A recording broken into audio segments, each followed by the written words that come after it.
you've heard this one before, right? I mean, perhaps you've heard the preacher talk about the prodigal son before. And perhaps you've heard the preacher talk about the younger son, the one who ran away, the one that we call the prodigal. You know, he thinks he knows how to live his life better than anyone else. And, if he could just get his hands on the money, if he could just have his inheritance, then he could make his own choices. And then, of course, he messes up. He doesn't think about tomorrow. He spends everything he has trying to buy friends and love.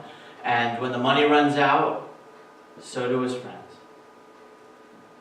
But when he comes crawling back home, fearful that he might not even be able to be a servant, he finds out that he gets welcomed back as if nothing happened. And if the preacher told that story, she'd be right. When we mess up, we are welcomed back home, welcomed into God's arms, and given the kingdom again. Maybe you've heard the preacher talk about the Father. The Father is an unusual Father. He doesn't act like most fathers. This Father actually agrees to give his younger son half of what he had. Now, never mind that he was still living. Never mind that he had an estate to run. Never mind that he had employees. Never mind that he had obligations that required the use of this money. This was a business, and this would be unusual in today's world. But in their world, it was unthinkable. In that world, the younger son didn't get half. The younger son may have gotten a small portion. More likely, though, that the younger son would have to live on the family farm and rely on his older brother to survive, or to live, or to thrive. And the scripture doesn't say half, but this is a generous father, and so we can think that might be the case. This father says yes. It's unusual. The father divides the estate. This father watches his son, a son that he knows is impetuous, a son that he knows will make poor decisions and take off with too much money. It's just too much. It's like giving a winning lottery ticket to an addict. The outcome is predictable and bad. But the father thinks so positively about this child that he can't help but agree to his terms. Maybe this time this boy will surprise him, and so he gives him everything. He gives him more than he deserves. He gives him the kingdom. If the preacher told that story, he'd be right. God is that generous. God gives us the kingdom every day, and when we don't value it, when we throw it away for our own whims, and then come crawling back, God forgives us, and God gives us the kingdom again.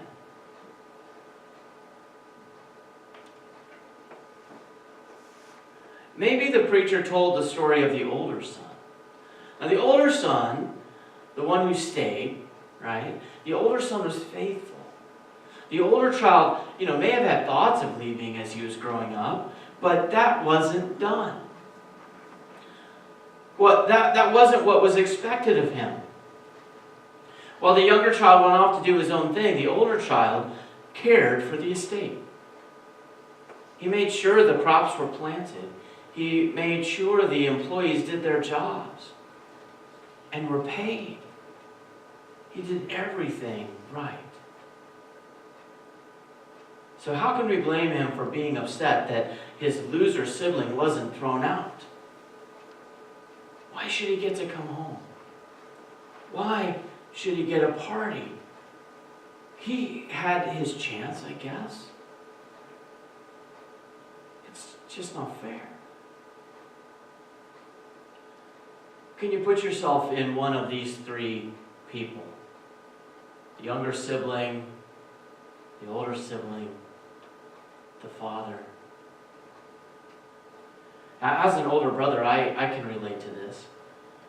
There was a time when my younger brother was a prodigal. he didn't really run away, but he kind of just dropped off the grid. He was living in Portland, and he just stopped calling, and my mother would call him, and he wouldn't answer his phone. My mother was beside herself. She sent a mail, and the mail was returned. And he wasn't working in the same place. She tried calling there, but he wasn't working there anymore. He was just gone. No idea where he was. This went on for months, and so after months, my mom decided that perhaps we should go look for him. We had no idea if he was still in Portland, but we decided to fly out there. And I didn't really want to go, but she asked me if I would go. I was thinking, like he made his own choices, and he's an adult, and if he wants to be found, then he'll make himself findable. So why were we going out there? Why did I have to go with? But being the older son, that did what he was supposed to do, I went for my mom. And so we went to the last place where we knew he was living, and my mom was just like beside herself. We went up to the door. We didn't know what we were going to find, and what we ended up finding was a person that looked like my brother, but wasn't really my brother. He wasn't coherent. He seemed like a bad version of himself.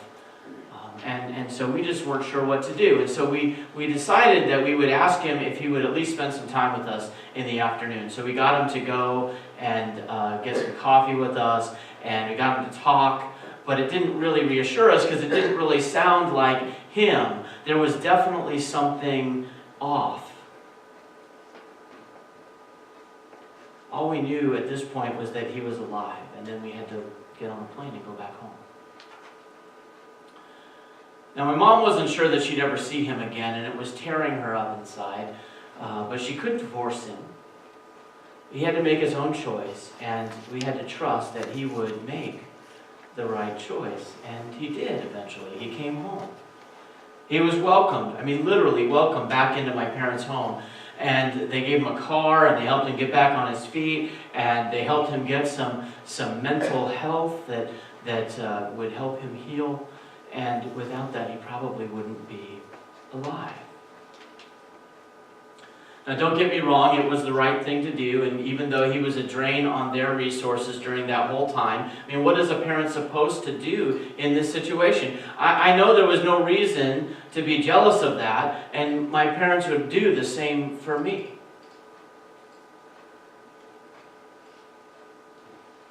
If the preacher were to talk about the older brother and remind us that we have all the things that God promises to us, they'd be right.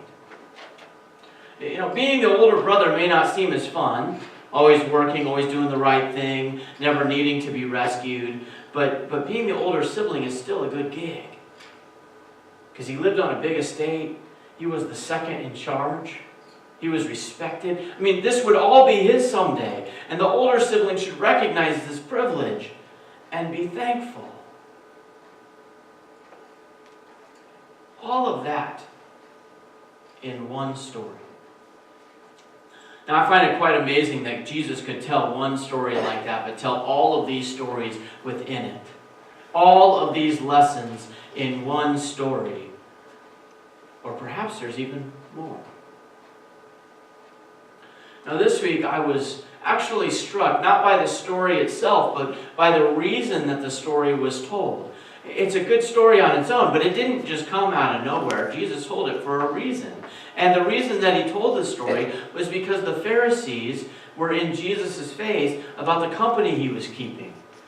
Like, how dare he hang out with sinners and tax collectors? Why would he do that? Jews don't do that.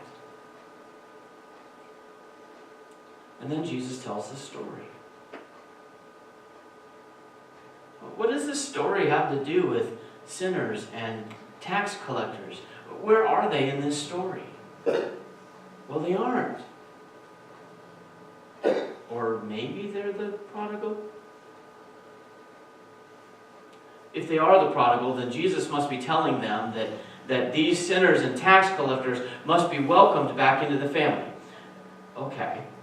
if that's the case, then the Pharisees must be the older sibling. They're already in the family.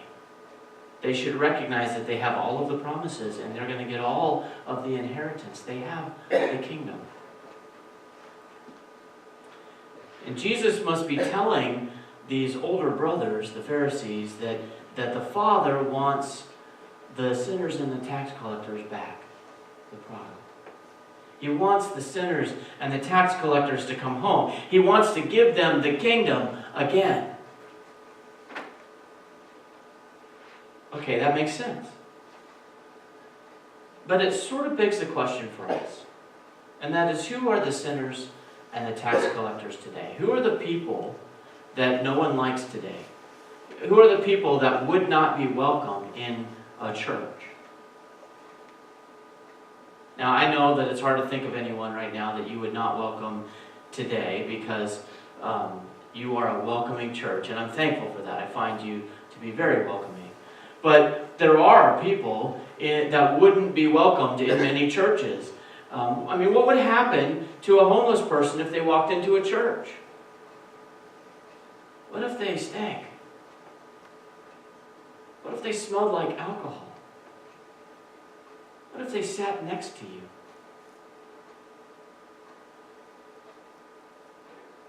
What if it was the richest person in town? What if it was someone who was highly respected? We might think of them as a real catch, right? It might be great for the offering. But sometimes people like that are also used to getting their way. They wield their money like a weapon. They dictate what should be done. What if they sat next to you?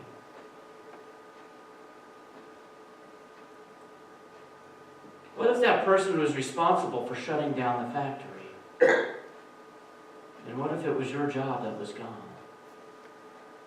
What if they sat next to you? What if the person was transgender? What if they asked you to call them she, but they did it with a really deep bass voice? And what if they sat next to you? Now, even though I believe that this is a welcoming place, it's a good idea for us to think about these things now, rather than when that time comes. It's better to have the tense moments now, that tension you're feeling. It's better to have that initial reaction now. Because if we do this now, then we might be able to love like Jesus loves then. Because Jesus clearly wanted to hang out with the tax collectors and the sinners. And this story was meant to show the Pharisees how God wanted them to be. I think that Jesus wants us to hang out with the tax collectors and the sinners of our community. And we are the Pharisees. We are the insiders.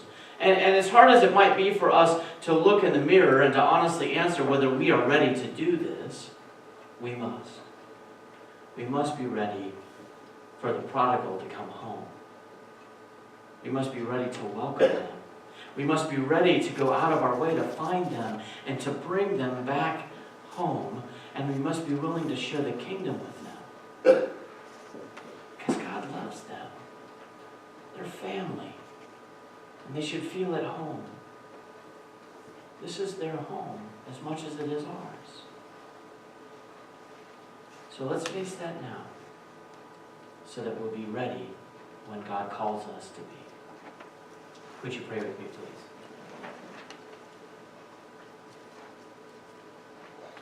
please? God, it's hard for us to think about these things because it sort of fights against our sense of fairness. How could we welcome someone home that knowingly went off and did things that you have said are not good? How could we knowingly welcome someone home while we've been doing what's right? And yet, Lord, you have shown us in this parable that you want to welcome them home. And that you want us to celebrate with you when they come. So help us to be those who would celebrate. Help us to be those who would welcome them home. Help us to have those feelings of standing outside, not wanting to go inside now. so that when you bring home the sinners and the tax collectors of our day, we'll be ready to say, welcome home. Here's the kingdom. With your help, Lord, we can. In your name we pray. Amen.